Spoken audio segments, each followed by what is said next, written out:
الحمد للہ رب العالمین والعاقبۃ للمتقین والصلاة والسلام علی اشرف الانبیاء والمرسلین اما بعد۔ حضرات، گفتگو کا عنوان چل رہا تھا آداب کے لحاظ سے با ادب با نصیب، بے ادب بے نصیب۔ اس سلسلے میں نے رسول اللہ صلی اللہ علیہ وسلم کی تعلیمات کی روشنی میں اللہ سبحانہ و تعالیٰ کا ادب، اور اب اس دوسرے نمبر پر خود رسول اللہ صلی اللہ علیہ وسلم کے ادب کے حوالے سے گفتگو کرنا مناسب سمجھتا ہوں۔ یہ بات ذہن میں رہے کہ جس آدمی کے دل میں رسول اللہ صلی اللہ علیہ وسلم کی ذات مقدسہ کا ادب نہیں، آپ کا احترام اس کی نظروں میں نہیں، وہ بندہ مسلمان کہلانے کا بھی حقدار نہیں۔ اس کے اعمال ایسے ہی ہیں جیسے چھاننی کے اندر پانی نہیں ہوتا، پانی اس میں ٹھہر ہی نہیں سکتا، اسی طرح اس کے اعمال ساتھ ساتھ ضائع ہوتے جا رہے ہیں۔ رسول اللہ صلی اللہ علیہ وسلم کا ادب ہمارے لیے انتہائی لازمی اور ضروری ہے۔ اب سوال یہ ہے کہ آپ صلی اللہ علیہ وسلم تو ذاتی طور پر ہمارے درمیان موجود نہیں، آپ کا ادب کیسے کیا جائے؟ سب سے پہلے اس بات کو ذہن میں رکھیں، حضرات صحابہ کا ادب دیکھیے۔ حضرت ثابت بن قیس رضی اللہ تعالیٰ عنہ، میں نے پچھلے دنوں بھی عرض کیا تھا کہ جب یہ آیات نازل ہوئی، یا ایھا الذین آمنوا لا ترفعوا اصواتکم فوق صوت النبی، اے ایمان والو تمہاری آوازیں نبی کی آواز سے بلند نہ ہو۔ ان کی آواز قدرتی طور پر بھاری تھی، اونچی آواز کے مالک تھے۔ ان کو جب پتہ چلا تو انہوں نے اپنے آپ کو گھر میں بند کر لیا۔ نبی علیہ الصلوۃ والسلام 2-3 دن کی غیر حاضری ان کی دیکھی اور پوچھا صحابہ سے کہ وہ ثابت کیوں نہیں نظر آ رہا؟ کہا جی اس طرح یہ آیات کا نزول ہوا ہے، اور ثابت پریشان ہو کے گھر میں بیٹھ گئے۔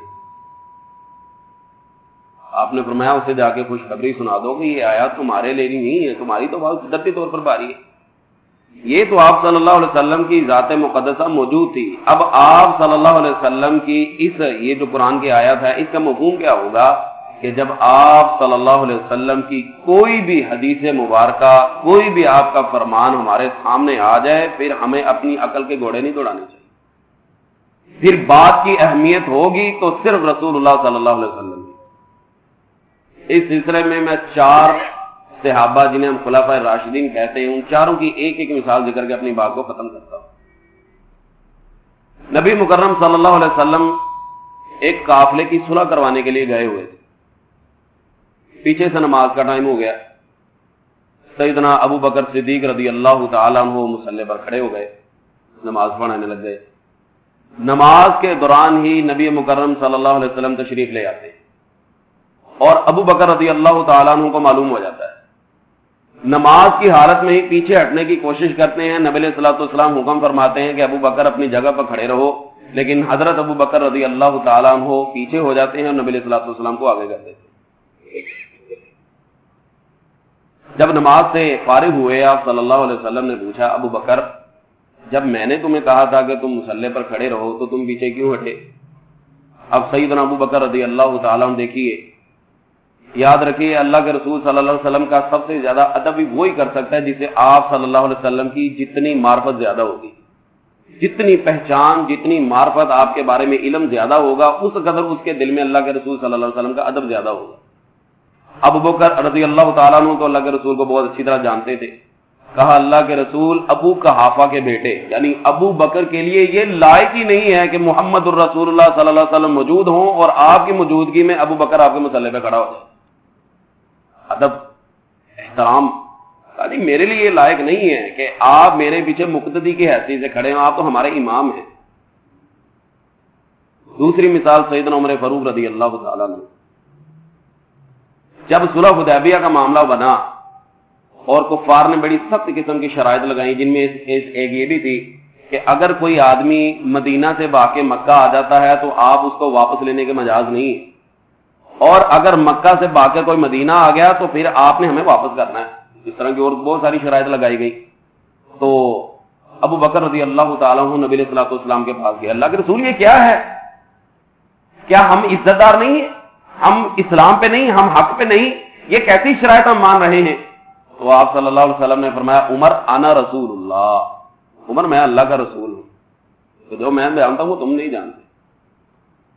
اب مختصر طور پر سیدنا عمر فاروق رضی اللہ تعالیٰ عنہ کہتے ہیں کہ میں نے اس عمل کی تلافی کے لیے, حالانکہ کوئی بے ادبی نہیں ہوئی, آپ حضرت عمر نے جو اللہ کے رسول صلی اللہ علیہ وسلم سے سوال کیا اس میں کوئی بے ادبی نہیں ہے, لیکن معمول سے ہٹ کر بطور حیرانی کے پوچھا ہے کہ اللہ کے رسول یہ کیا معاملہ ہے؟ کہتے ہیں مجھے اپنے اس عمل پہ بھی خدشہ رہا کہ کہیں یہ میرا عمل اللہ کے حضور پکڑ میں نہ آ جائے, اور میں پوری زندگی اس عمل کی تلافی کے لیے بہت سارے صدقے خیرات اللہ کے راستے میں کرتا رہا. میں نے عرض کیا نا, جس قدر پہچان اور معرفت زیادہ ہو اس قدر ادب دل میں زیادہ آتا ہے. تو یہ عمل تو یعنی ظاہری طور پر تو کوئی ایسا نظر نہیں آتا کہ اس میں کوئی بے ادبی پائی جائے, لیکن انتہائی محتاط اور حساس رہے اس معاملے میں کہ کہیں اس عمل کی وجہ سے میرے اللہ کے ہاں پکڑ نہ ہو جائے. اسی طرح سیدنا عثمان غنی رضی اللہ تعالیٰ عنہ جب بیعت رضوان ہوئی ہے تو ان کو نبی علیہ الصلوۃ والسلام نے بھیجا تھا اپنا نمائندہ بنا کر, تو وہاں پر کفار نے عثمان رضی اللہ تعالیٰ عنہ کو کہا کہ جی آپ کو اجازت ہے, آپ بیت اللہ کا طواف کر سکتے ہیں. آپ صلی اللہ علیہ وسلم کو تو مکے سے باہر روک لیا گیا تھا, اب اگر عثمان چاہتے تو طواف کر لیتے. کہا نہیں, جب تک رسول اللہ صلی اللہ علیہ وسلم طواف نہیں کریں گے عثمان کا ایمان اس کو اجازت ہی نہیں دیتا کہ عثمان پہلے طواف کر لے. رسول اللہ صلی اللہ علیہ وسلم کا ادب احترام کر سکتے تھے, ان کے پاس موقع تھا.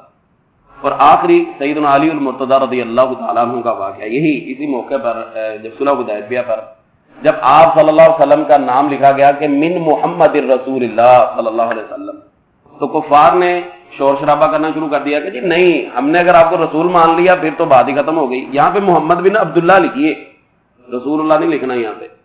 آپ نے حضرت علی رضی اللہ تعالیٰ عنہ کو کہا کہ ٹھیک ہے یہاں سے رسول اللہ مٹا دو اور عبداللہ لکھ دو. سیدنا علی المرتضیٰ رضی اللہ تعالیٰ عنہ کہا کہ جی میرا ایمان مجھے اس چیز کی اجازت نہیں دیتا کہ میں آپ کا نام یہاں سے مٹا دوں, میں آپ کا نام یہاں سے مٹا دوں. تو آپ صلی اللہ علیہ وسلم خود آگے بڑھے اور نہ وہاں سے مٹا کے محمد بن عبداللہ لکھ دیے. بات یہ ہے, یہ چاروں میں نے واقعات مختصر طور پر اس لیے ذکر کیے ہیں کہ ہمیں اپنی دلوں کے اندر اپنی, اور وہ اس حدیث کا مفہوم بھی ہے, آپ صلی اللہ علیہ وسلم نے فرمایا تم میں سے کوئی بھی شخص اس وقت تک مومن نہیں بن سکتا جب تک اسے میں محمد اسے تمام لوگوں سے, اس کی جان سے, اس کے مال سے, اس کے ماں باپ سے, تمام دنیا سے محبوب نہ بن جاؤ. ہر چیز سے زیادہ بڑھ کر اگر کسی چیز کی محبت کی جائے گی, عقیدت ہوگی, تو وہ صرف محمد الرسول اللہ صلی اللہ علیہ وسلم ہے, اور یہی آپ کا ادب ہے اور یہی آپ کا احترام ہے. اللہ ہمارے دلوں میں مرتے دم تک رسول اللہ صلی اللہ علیہ وسلم کا ادب پیدا فرمائے اور اسی ادب کے اوپر ہمارا اللہ خاتمہ فرمائے. وما علیہ الا البلاغ.